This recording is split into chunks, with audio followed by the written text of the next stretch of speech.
Halo teman-teman, hari ini kita kembali belajar di rumah untuk menghindari penyebaran COVID-19. Kali ini kita belajar dengan menyimak sebuah tayangan tentang bendera, lambang negara, dan Pancasila. Ayo sediakan alat tulis dan bersiaplah menjawab pertanyaan di akhir episode ini. Sejak kapan merah putih menjadi ungkapan rasa kebangsaan kita? Menurut Muhammad Yamin, pahlawan nasional dan tokoh pergerakan Indonesia, warna merah dan putih telah digunakan masyarakat Nusantara sejak 6.000 tahun lalu. Suku bangsa rumpun Austronesia yang mendiami Nusantara saat itu menggunakan warna merah untuk melambangkan matahari dan putih untuk melambangkan bulan. Menurut Yamin, jejak perlambangan merah putih juga tampak pada masa kerajaan Hindu-Buddha, misalnya pada relief Candi Prambanan dan Borobudur. Pada masa VOC dan pemerintahan kolonial Belanda, Pangeran Diponegoro dan Sisingamangaraja XII memakai merah putih sebagai umbul-umbul pasukan mereka. Kisah merah putih berlanjut pada masa pergerakan kebangsaan di awal abad ke-20. Para pelajar Perhimpunan Indonesia di Belanda memiliki bendera yang berwarna merah putih dengan kepala kerbau di tengahnya. Pada tahun 1939, Organisasi Gabungan Partai Politik Indonesia kemudian menghilangkan gambar kepala kerbau dari bendera dan jadilah bendera merah putih seperti yang kita kenal saat ini. Menjelang proklamasi kemerdekaan Indonesia, Ibu Fatmawati menjahit bendera pusaka merah putih yang kemudian dikibarkan pada saat proklamasi kemerdekaan 17 Agustus 1945. Sehari setelahnya, Panitia Persiapan Kemerdekaan Indonesia mengesahkan bendera merah putih sebagai bendera negara Indonesia. Untuk menjaga kondisinya, sejak tahun 1969, bendera pusaka tidak pernah lagi dikibarkan. Tahukah kalian di mana bendera pusaka disimpan?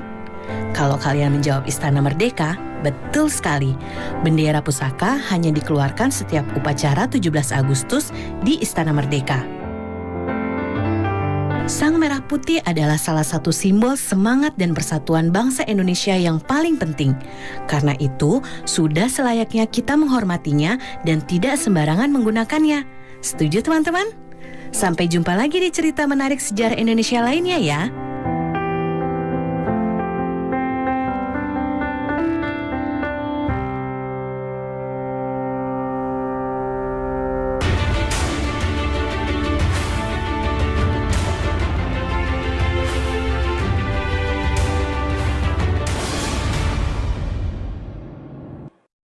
Bagaimana tayangan video berjudul Bendera Merah Putih? Tentunya menarik ya, karena kita banyak mendapatkan informasi tentang sejarah bendera merah putih dan memiliki rasa bangga terhadap salah satu simbol semangat dan persatuan bangsa Indonesia. Tahukah Anda siapa yang menjahit bendera merah putih? Bagaimana tanggapan Anda terhadap tokoh wanita yang menjahit bendera merah putih tersebut? Beliau telah memberikan karyanya. Anda pun tentu memiliki banyak karya yang dapat disumbangkan untuk saudara, teman, sekolah, dan juga untuk bangsa dan negara.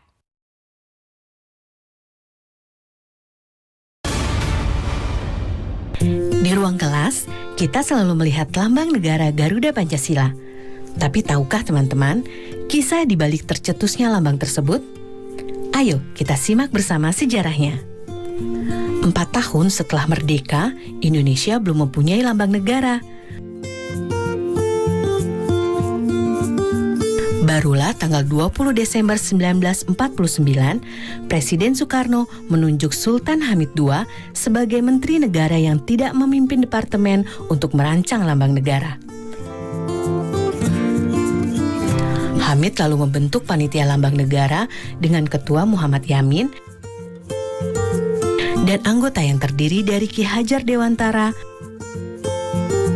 Muhammad Nasir, M.A. Pelupesi, dan Purbacaraka. Mereka bertugas menyeleksi rancangan lambang negara dari sayembara yang diadakan pemerintah. Dari hasil sayembara, ternyata rancangan yang terpilih adalah karya Sultan Hamid II dan Muhammad Yamin.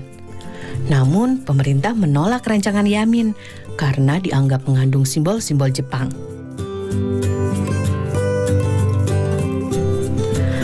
Hamid menggambar figur burung Garuda berdasarkan masukan Ki Hajar Dewantara yang mengumpulkan gambar mitologi Garuda dari beberapa candi di Jawa.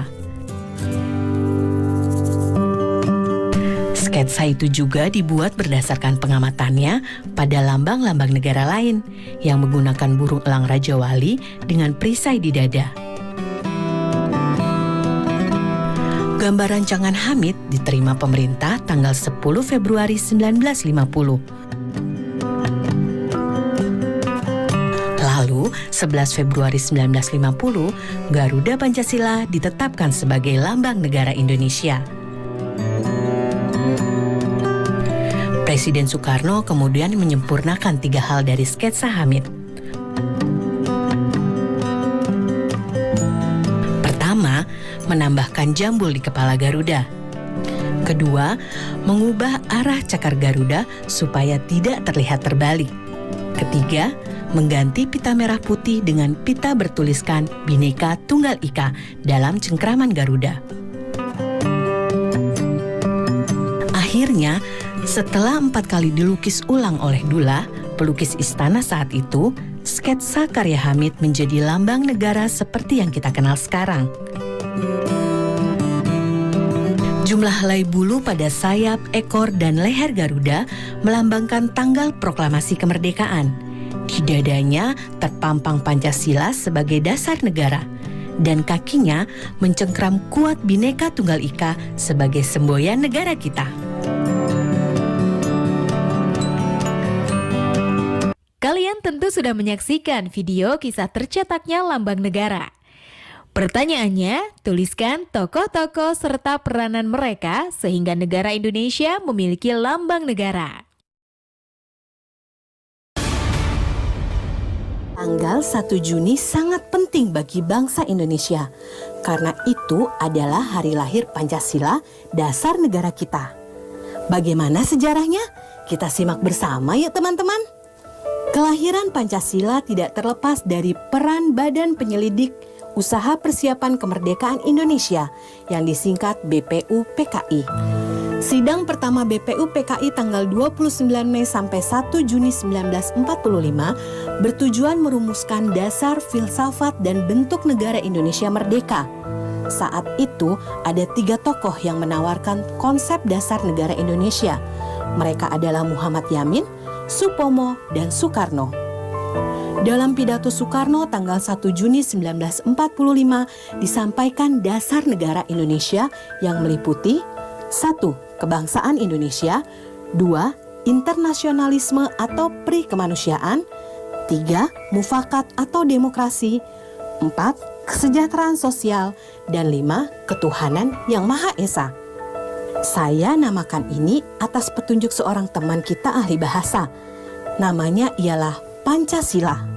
Sila artinya asas atau dasar, dan di atas kelima dasar itulah kita mendirikan negara Indonesia, kekal dan abadi. Demikian kata Soekarno. Sidang BPUPKI pun berakhir dan belum menghasilkan keputusan mengenai dasar negara. Perumusan dasar negara kemudian dibahas lebih mendalam oleh panitia yang berjumlah 9 orang. Anggotanya terdiri dari Soekarno, Muhammad Hatta, Ahmad Subarjo, Muhammad Yamin, Wahid Hashim, Abdul Kahar Muzakir, Abikusno Cokro Sujoso, Haji Agus Salim, dan A.A. Maramis. Pada 22 Juni 1945, Panitia 9 menyelesaikan suatu rumusan yang disebut Piagam Jakarta.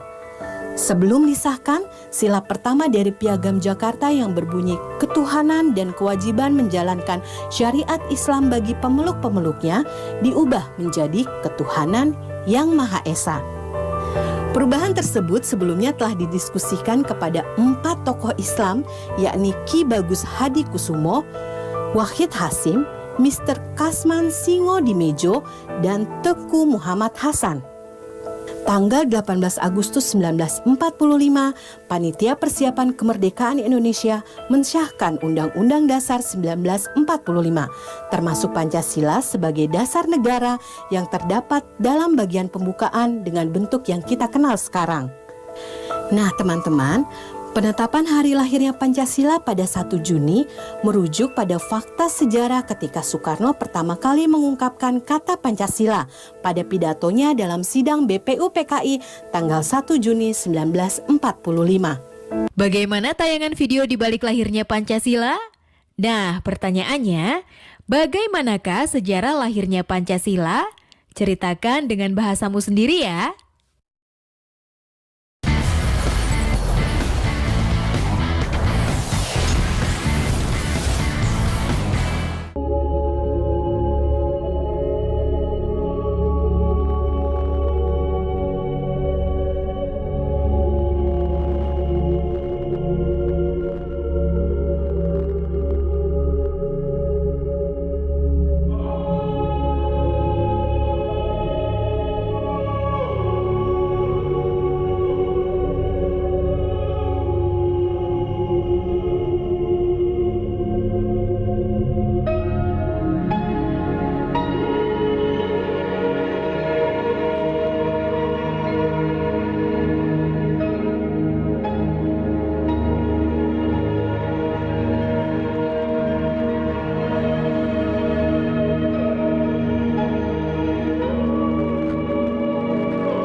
Keindahan Gili Sunut yang letak geografisnya terdiri dari kepulauan dan berseberangan dengan Kepulauan Australia menjadikan sampang atau perahu kecil sebagai alat transportasi utama bagi para penduduk. Dari keindahan alam Gili Sunut, terdapat seorang pejuang pendidikan yang tidak mengenal lelah dalam memperjuangkan pendidikan di salah satu pulau indah ini. Dengan sepeda motor sederhananya, serta jalanan yang penuh rintangan. Dengan sabar dan tanpa patah semangat, beliau melaluinya untuk memberikan harapan, serta semangat pendidikan pada guru serta murid-muridnya.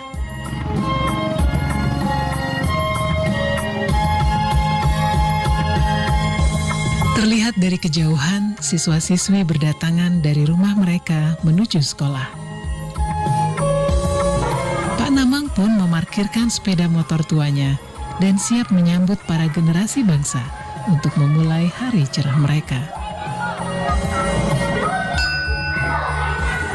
Dan waktu sekolah dimulai. Dengan spontanitas, para siswa-siswi bersiap berbaris mengikuti apel pagi sebelum pembelajaran dimulai. Para guru serta Pak Namang selaku pemimpin upacara siap untuk menyinari pagi ini.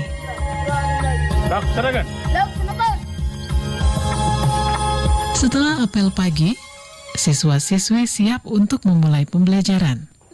Tampak Pak Nama juga membantu mengajar siswa-siswi kelas 3.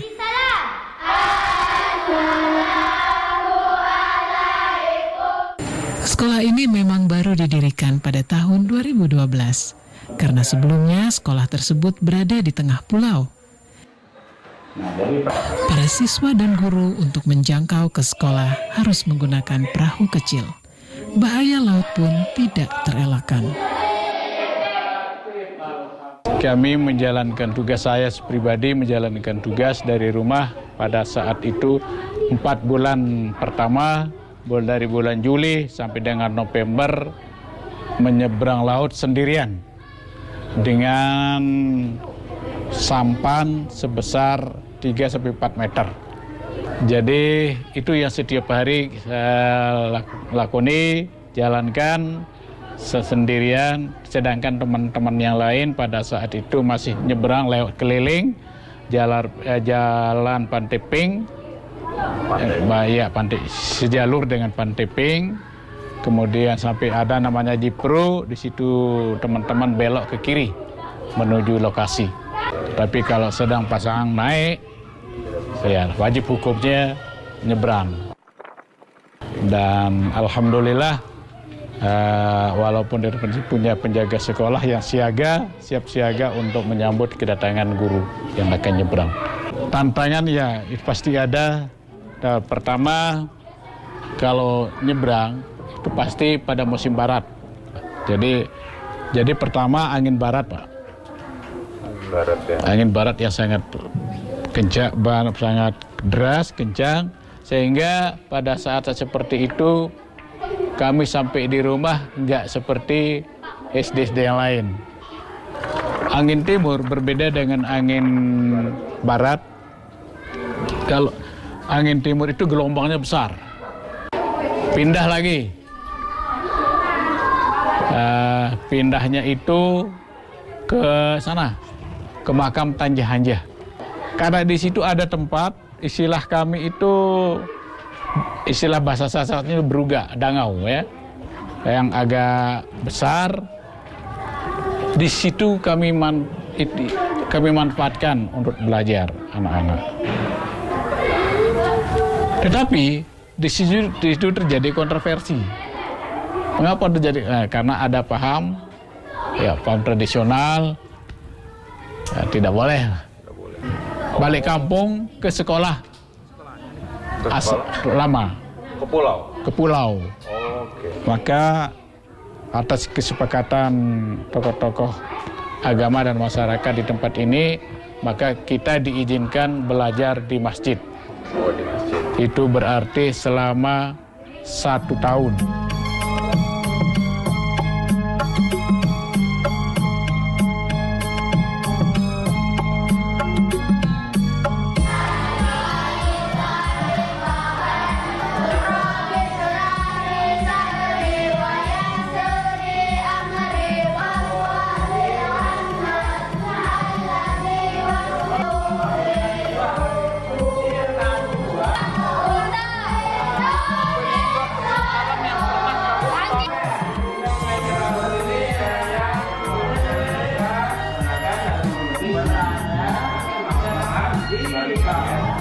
Yang pasti hambatan itu pasti ada, wajib hukumnya kalau di laut. Seperti yang katakan tadi kan, itu seperti tadi sudah ada cerita. Ada, cuma volumenya di sini juga ada hambatan bila hari. Ada memang hambatan. Tetapi tidak sebanding dengan yang di laut. Jauh lebih berat hambatan yang kami terima, yang kami hadapi dibandingkan dengan yang pertama dari segi waktu dan tenaga. Kita menjadi guru itu adalah pertama panggilan jiwa. Itu harus dipegang teguh, itu adalah pertama panggilan jiwa. Orang yang tidak ada panggilan jiwa menjadi maka sulit. Jadi demi anak bangsa, kalau tidak kita yang berjuang, kasihan anak-anak bangsa yang ada di sekitar itu. Siapa tahu di antara sekian banyak itu ada mutiara-mutiara hitam yang akan bermanfaat nanti di kemudian hari, yang memimpin anak bangsa, ada generasi-generasi yang akan datang di tempat itu.